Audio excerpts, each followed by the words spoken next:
Well, it's October already. I know, shocking. I couldn't think of a better month, though, to cover this Marvel's Midnight Suns superhero. As always, this video is brought to you by Marvel in 2K.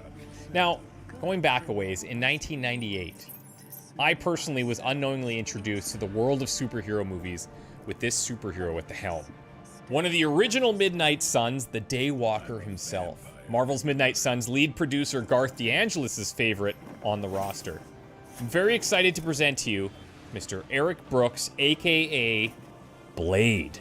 We invented stealth. As a Dhampir, half human, half vampire, Blade's playstyle is pretty much what you would expect, but not without a few twists and turns here. He definitely falls into the all I want to do is hit stuff camp, but as you'd imagine, he's applying a lot of bleed on top of that. Especially effective against high health enemies, Bleed is going to see enemies taking damage every turn. He also has a nice complement of chaining abilities that will apply bleed liberally across the enemy squad. And on top of that, once enemies are bleeding, he has a few abilities that will deal increased damage. So let's get into it. First up, we're going to take a look at Make 'em Bleed.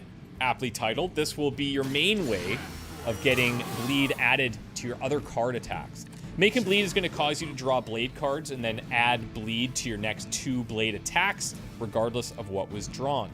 Considering the importance of bleed to a Dhampir like Blade, card is absolutely essential to have in the deck. If you're lucky enough to have a big chain card in your hand after playing this, the Hydra are definitely going to fall pretty quickly. Now at level 1, you'll draw 1 blade card, and the next 2 blade attacks will apply 2 bleed. On upgrade, you'll draw 2 blade cards, and the next 3 blade attacks will apply 2 bleed. Share the love. Blade would love that. If you've seen any Blade quotes from videos about Marvel's Midnight Suns, you may notice that he's a bit more on the serious side.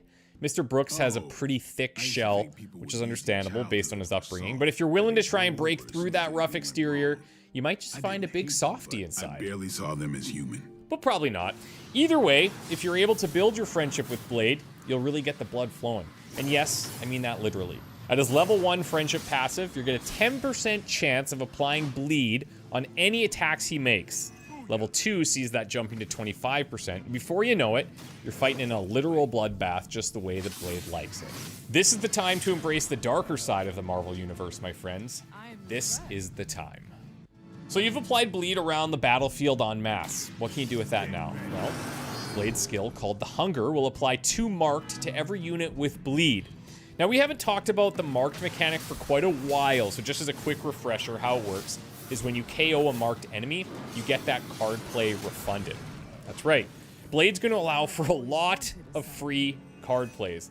On upgrade, you'll also heal Blade for each enemy with bleed at the time of playing the Hunger, and a late game mod could also grant +1 heroism when redrawing the card. If you've been paying attention to previous videos, you know what's coming next. That's right, big bad Blade heroics. Let's go. I dropped the name of this card earlier. It's called Daywalker. Powerful on its own as a chain 4 card.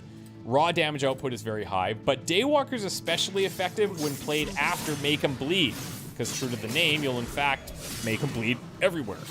On upgrade, Daywalker also lets you draw a card for each target in the chain that you KO. Now let's finish up with Blade's Golden Midnight Suns heroic ability. I hope you invited all the Hydra you know to this party, because Blade would like to have a word with them. At a cost of 4 heroism, which isn't cheap, Blade will cast Glaive to target an AoE, applying huge damage, and applying 2 bleed to every enemy in the AoE. It's insanely powerful, so rightfully carries the exhaust mechanic, but just in case you didn't think it was strong enough, you can upgrade it to level 2, and at that point, you'll get a 100% damage increase if the units you're targeting already have bleed. Bye-bye, bleeding baddies. Blade's blade isn't just bark. Wrote that myself. So, as you probably guessed, Blade is going to fit best with squads that can buff him up to share the love on his chain attacks. When you get a chance to see all of his cards, you'll notice a clear lack of knockback cards, so he's going to rely on other superheroes to reposition enemies for him. We're continuing to close in on December 2nd, and I'm just as excited as you are to get my hands on this game. Thank you so much for watching this series, you guys. Thanks to Marvel and 2K for working with me on these videos. Make sure that you're subscribed to both Marvel's Midnight Suns channel and my own. Check out the description below this video for all the important links. We're going to see you very soon, so hit that bell icon to be notified of the next video. Take care. We'll see you soon.